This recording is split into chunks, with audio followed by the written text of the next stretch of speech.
তো hello everyone, আমি অঞ্জলি চলে আসলাম তোমাদের সামনে। তো দেখো আমি একটি রেসিপি নিয়ে এসেছি আজকে রান্নার। তো দেখো কচুরলতি কার কার খেতে ভালো লাগে কমেন্টে জানিও। তো দেখো কচুরলতি দিয়ে আর চিংড়ি মাছ দিয়ে রান্না করব। কচুরলতি ভাজা করেও কিন্তু আমি আজকে রান্না করব। তো চলো তোমরা দেখতে থাকো। কচুরলতিগুলো প্রথমে তো দেখে নাও, এই যে এক এক করে আমি সবগুলো সুন্দর করে কেটে নেবো। এগুলো কাটতে ভীষণই দেরি হয়, আর ছাড়াতে হয় একটা একটা করে। তো দেখতে পাচ্ছ, না ছাড়ালে গাল লাগার ভয় আছে। তো দেখো সুন্দর করে আমি ছাড়িয়ে নিয়েছি। তো একটু টাইম লাগে, এগুলো খেতে সুন্দর লাগে কিন্তু টাইম লাগে, খুবই কষ্ট, মানে একটু টাইম হাতে নিয়ে করতে হবে। তো সকাল সকাল আমি বসে গিয়েছি, দেখো সুন্দর করে ছাড়িয়ে কেটে নিচ্ছি এগুলো। তো দেখতে পাচ্ছ। তো কে কে খেয়েছো এমনভাবে কমেন্টে জানিও, আর কার কার ভালো লাগে কমেন্টে সেটাও জানিও।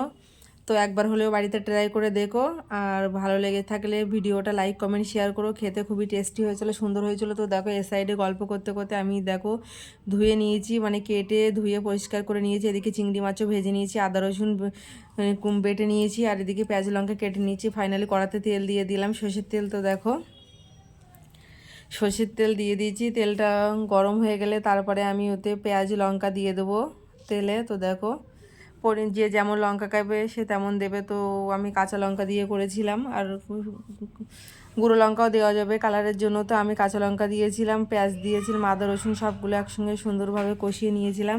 তারপরে হলুদের গুঁড়ো আর লবণ দিয়েছিলাম, দিয়ে সব কিছু ভালো করে আবারও কষিয়ে নিয়েছিলাম।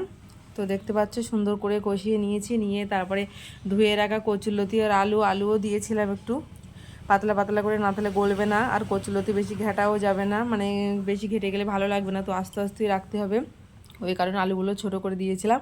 এর সাইডে আমি সবগুলো মাছ দিয়ে সব কিছু আদা রসুন পেঁয়াজ দিয়ে কষিয়ে নিয়েছি। আর এদিকে গরম জল করা ছিল, গরম জল দিয়ে দিলাম যাতে গালটা না লাগে। গাল চুলকানোর ভয় থাকে, অনেকেই খেতে চায় না, কিন্তু এটা গাল চুলকানোর ভয় থাকবে না। অল্প করে চিনিও দিয়েছিলাম সামান্য, জিরে ধনে মৌরি গুঁড়ো ছিল ভাজা, ওটাও দিয়ে দিয়েছি। তো দেখতে পাচ্ছ পুরো আস্তে আস্তেই থাকবে, বেশি ঘেটবো না, জিনিসটা আস্তে আস্তে নেড়ে দেবো মানে। তো দেখতে পাচ্ছ আমার ফাইনালি রান্নাটা কমপ্লিট হয়ে গেছে। একটু গরম মশলার গুঁড়ো ওপর থেকে ছড়িয়ে দেবো দিয়ে। তো দেখো আমার ফাইনালি রেডি হয়ে গিয়েছে। আর ওইভাবে আস্তে আস্তেই রেখে দেবো, বেশি ঘেটাঘেটি করব না। তো দেখতে পাচ্ছ রান্নাটা কেমন হলো কমেন্টে অবশ্যই জানিও, আর একবার হলেও ট্রাই করে দেখো। লাইক কমেন্ট শেয়ার করতে ভুলো না। তো দেখা হচ্ছে পরের অন্য কোনো ভিডিওতে। আমার ফাইনাল লুক দেখতেই পাচ্ছ, আর টেস্ট হয়েছিল ভীষণই। তো দেখা হচ্ছে পরের ভিডিওতে। Tata, bye bye.